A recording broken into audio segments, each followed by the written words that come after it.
Saya Cindy Tumanggor. Di sini saya akan menjelaskan aspek fiskal dari aset lancar berupa beban dibayar di muka.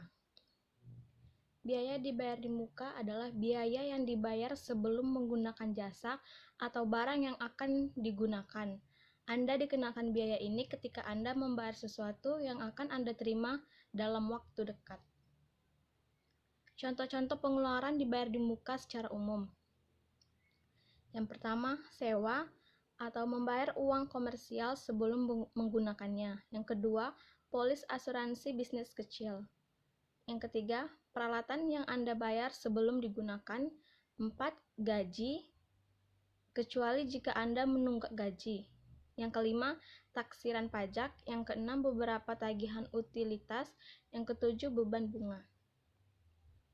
Jenis-jenis biaya dibayar di muka antara lain, yang pertama yaitu biaya sewa dibayar di muka, yang kedua biaya asuransi dibayar di muka, yang ketiga biaya gaji dibayar di muka, yang keempat biaya bunga dibayar di muka.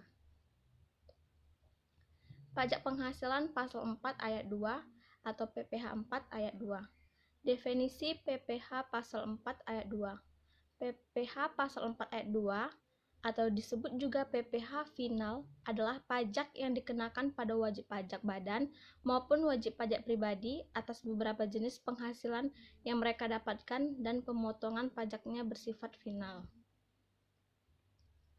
Mekanisme pembayaran PPh pasal 4 ayat 2. Pembayaran pajak penghasilan final ini dilakukan dengan dua cara atau mekanisme, yaitu yang pertama mekanisme pemotongan, yang kedua, mekanisme pembayaran sendiri. Pajak penghasilan pasal 23. Pajak penghasilan pasal 23 atau PPh pasal 23 adalah pajak yang dikenakan pada penghasilan atas modal, penyerahan jasa atau hadiah dan penghargaan selain yang telah dipotong PPh pasal 21. Tarif PPh 23 dan objeknya. Berikut ini adalah daftar tarif dan objek PPh pasal 23. Yang pertama, tarif 15% dari jumlah bruto atas dividen kecuali pembagian dividen kepada orang pribadi dikenakan final, bunga, dan royalti. Hadiah dan penghargaan selain yang telah dipotong PPh pasal 21. Yang kedua, tarif 2% dari jumlah bruto atas sewa dan penghasilan lain yang berkaitan dengan penggunaan harta, kecuali sewa tanah dan atau bangunan. Yang ketiga, tarif 2% dari jumlah bruto atas imbalan jasa teknik, jasa manajemen, jasa konstruksi, dan jasa konsultan.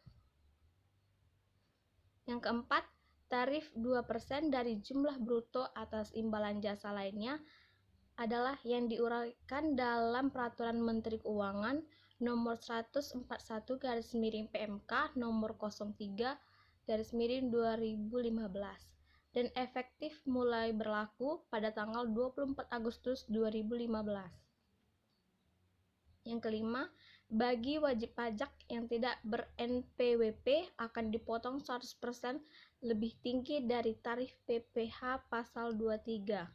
Yang keenam, jumlah bruto adalah seluruh jumlah penghasilan yang dibayarkan, disediakan untuk dibayarkan, atau telah jatuh tempo pembayarannya oleh badan pemerintah, subjek pajak dalam negeri, penyelenggara kegiatan, bentuk usaha tetap, atau perwakilan perusahaan luar negeri lainnya kepada wajib pajak dalam negeri atau bentuk usaha tetap.